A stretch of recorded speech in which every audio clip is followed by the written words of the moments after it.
wizi, vijana wetu wanapigwa na kuuawa kwenye hili poli. Tunakemea mambo haya sisi kama mmoja wa vijana wa Chama cha Mapinduzi, lakini tuwaombe, sisi tunatambua kazi kubwa inayofanywa na jeshi la polisi na wako kazini kukomesha mambo haya ya kihuni, na tumesikitika leo kuna kijana mmoja alitekwa mle akakatwa na mapanga, leo kafariki. Mambo kama haya tunatakiwa jamii yote kwa pamoja tuyakemee na tuyakatae, kwa sababu hawa watu wanaofanya mambo ya kihuni na ya hovyo tunaishi nao na wengi wetu tunawaficha. Tunataka jamii yetu inyanyuke, tuwafichue watu wa hawa na tuwakatae. Mimi nataka niwaambie, jeshi la polisi ni wachache sana, sisi raia ni wengi, hawawezi kufanya mambo yote. Najua wanajitahidi, wanafanya kazi kubwa, tuwasaidie na tuwape ushirikiano kuwafichua watu hawa.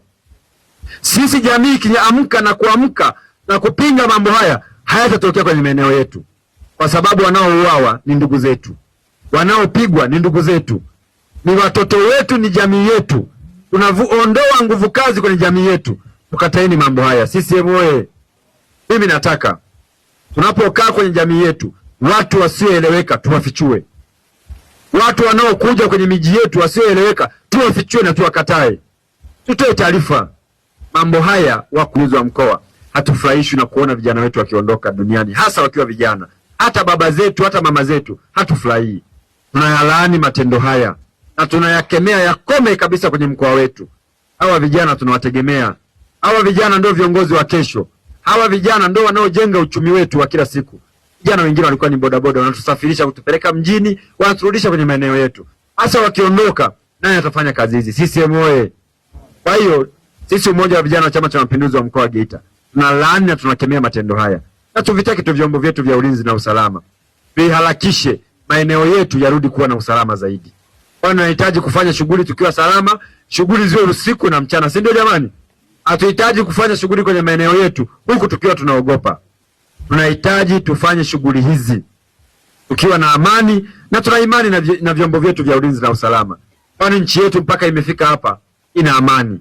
Tuwapeni tu ushirikiano, na mimi nina hakika chini ya kamanda wetu wa polisi wa mkoa Safia Jongo na vyombo vingine vya ulinzi na usalama, mambo haya yatakomeshwa haraka iwezekanavyo. CCM oye!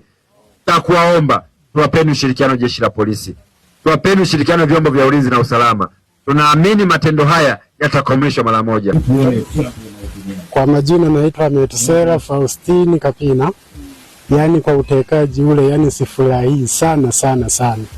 Yani tunakuwa tunapita kwa wasiwasi, kwa sababu ukiamka kutoka huku, kwa mfano huku Kishinda kwenda Geita, unaenda kwa wasiwasi kwamba nitafika au usifiki, kwa sababu ni muda wote tu mle unatekwa, iwe mchana iwe asubuhi, yani wenyewe hawana masaa. Yani sifurahi na kile kitendo kwa kweli. Jina naitwa Joseph Juma Madara, ni mkazi wa Kishinda.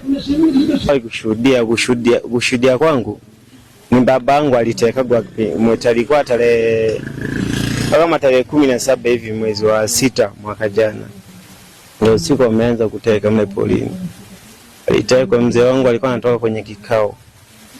Alipigwa, usalama wake alikuwa na kaela kidogo, wakame wamechukua hela.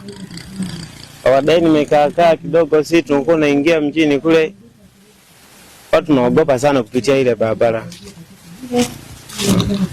Watu tunaogopa kupitia ile barabara ilikuwa na jam nyingi sana.